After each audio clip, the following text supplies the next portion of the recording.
Hello, my name is Arthur, and in the last video we had started looking at how to refine our house project here and to get it to Y-sort reasonably accurately.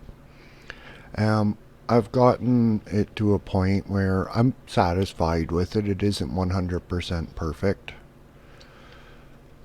For one thing, there's a little line here that it seems to me as though one of the graphics doesn't seem to be quite positioning where it should, and it seems a little odd because all of the other walls seem to be exactly where they should be, but I don't really, well, I guess there is a little bit of a line here. So perhaps it is accurate. Either way, I'm going to call it good enough, and I'm relatively satisfied with the result. There wasn't a lot of unexpected things happening. I had to make a change to the floor because with a lack of back wall, the floor actually needed to have a collision shape. So I put a static body as a child of the floor. And as you can see, we're Y-sorting reasonably well. We have a little region here. If we look in the window, well, you can see the characters poking through the wall there, so a little bit of adjustment to the collision shape there. And on the inside, if I look for a problem, I'll find a little bit of shadow coming through here, which, well, I'm going to call that good enough. I haven't made the house become transparent or anything like that yet, and that'll just be something that I leave up to people to figure out. It shouldn't be that difficult. It would involve putting an animation player in the scenes and creating a simple transparency animation, so you'd have a solid and quasi-transparent animation. The solid would autoplay, and on body entered to the floor, it could be set to play the animation to make the, well, you only actually have to make two walls and the roof quasi-transparent to be able to see the player inside of a bigger structure. So that's not very difficult. About the only unexpected thing that happened was with the roof. And the roof wasn't Y-sorting correctly. And my solution was I simply put its Z-index up a few. So I put its Z-index at 3 and it draws on top where it should. Other than that, pretty much everything was as expected. I've had to expand on some of the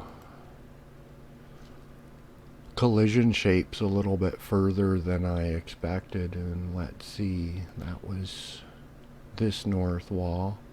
So if I pull the collision shape out there, that will probably eliminate that problem. And the collision shapes, they ended up a little bit bigger than I expected, and it's consuming a little bit of the interior of the house, but overall I think that it's working fine. And on the floor, we added the static body with the collision polygon and simply drew a wall in the back so he can't walk through the back side of the house. And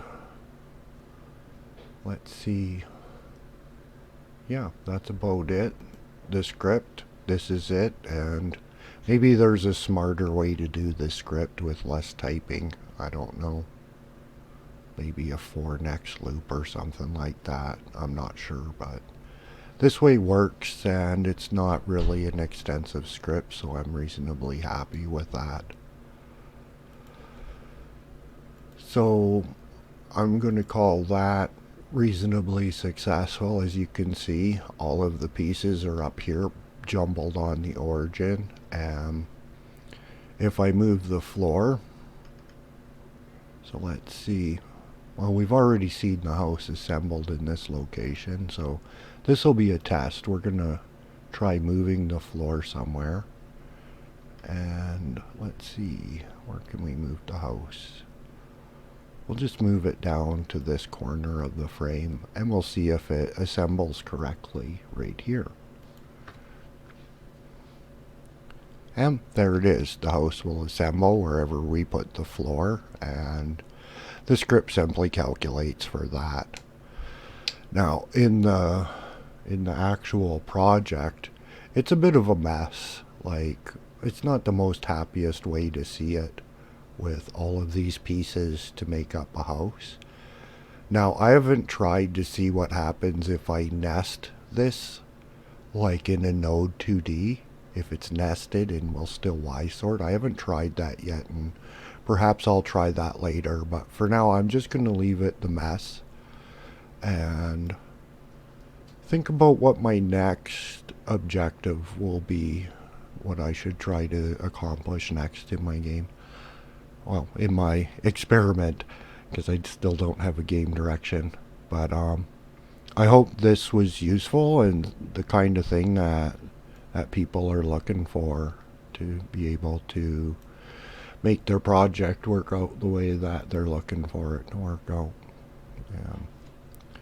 We could just quickly go and have a look if putting that collision shape out gets the player out of the wall. Well, he still has a bit of a shadow showing in there. So it's not 100% perfect, but a little bit of refining on that, and I think that it's a pretty reasonable result. So that's it for this video. Until the next video, take care.